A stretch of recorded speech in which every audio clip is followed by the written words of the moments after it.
تعالي معايا في الفيديو ده هقولك على مشاكل عويصة ملهاش حل هنحلها بمنتج واحد.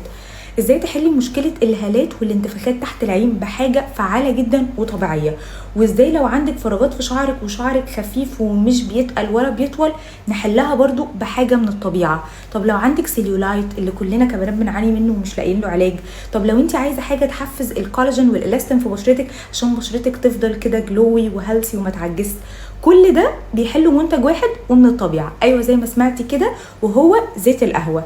الكافيين هو العامل الاساسي اللي بيحفز الكولاجين والالاستين في بشرتنا فيخلي بشرتنا ما تعجز، وكمان الكافيين هو مكون اساسي لكل سبريهات الشعر لانه بيحفز النمو في الفروه فيطلع لنا شعر ويعالج الفراغات. كمان هو علاج فعال جدا لمشكله السيليولايت اللي بنعاني منها، واهم علاج بالنسبه لي هو انه بيعالج تحت العين الانتفاخات والهالات اللي جربت حاجات ب 500,000 جنيه وما كانش في اي حاجه بتعالج.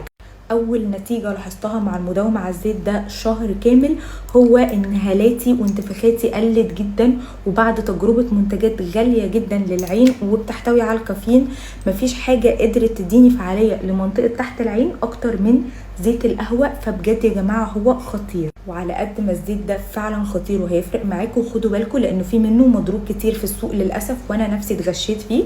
فلازم تجيبوه من مكان تراستد 100%.